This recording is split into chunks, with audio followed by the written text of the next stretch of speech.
Hi, ThatPaulGuy. And today we're going to continue our building blocks on the things that are inside your computer, namely memory.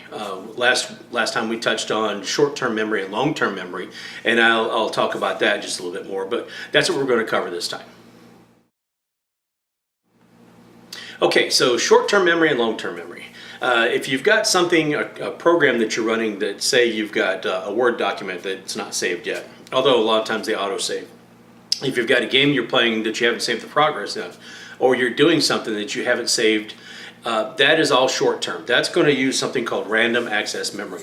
It's part of your computer. It's actually plugged into the motherboard. It looks something similar to this. There might be 1 or 2 or 4 sticks of this. This happens to be 16 gig. Remember, we were talking about sizes and how much.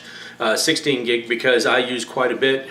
My computer is used for gaming and for video editing and stuff like that. If you're just using for emails or web browsing or something, it might only be 4 or it might be 8. Most computers nowadays are sold with at least 8, so which is more than enough to have several things open at one time. But if you're not saving your progress, or say you're looking at something in your web browser and you close the web browser, then that information is lost. It's due to this. And if you're doing something on your computer and the power shuts off, again, there's no power to this, so whatever's on here is lost.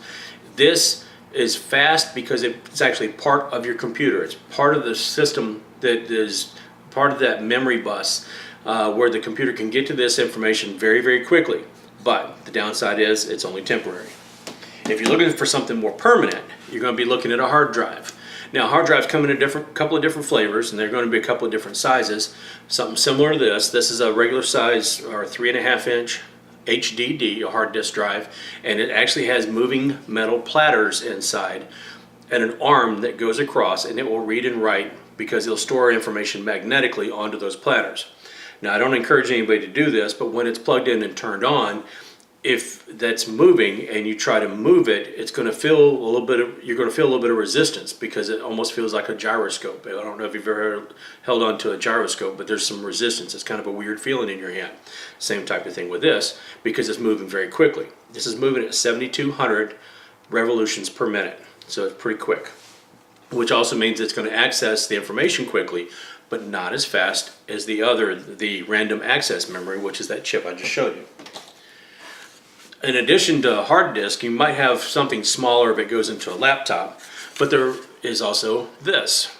This is a solid state drive. It is smaller and there are no moving parts in this. This is very similar to like an SD card that you might have in your camera or one of your phones or something like that. It's bigger, and there's actually a microprocessor in here to tell it how many times it's been read and written to, read from, written to, where the location of all the memory is, and all that stuff, because it does handle quite a bit more information.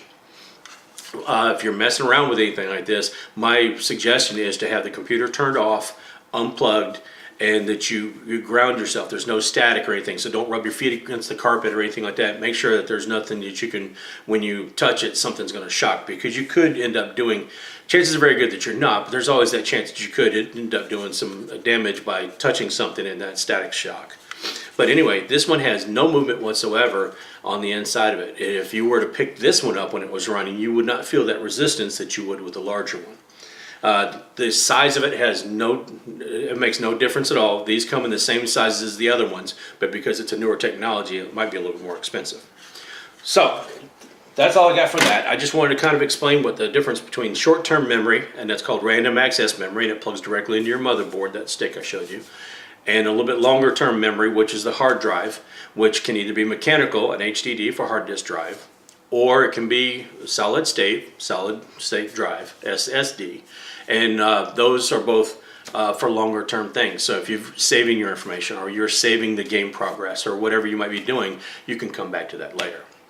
So that's all I got for this time, folks. I don't want to make these too long. Like I said, I want to make them about 5 minutes long or so, but 5 to 10 minutes at the most. But if you have any questions, thoughts, anything like that, feel free to leave me comments. Otherwise, thumbs up, thumbs down.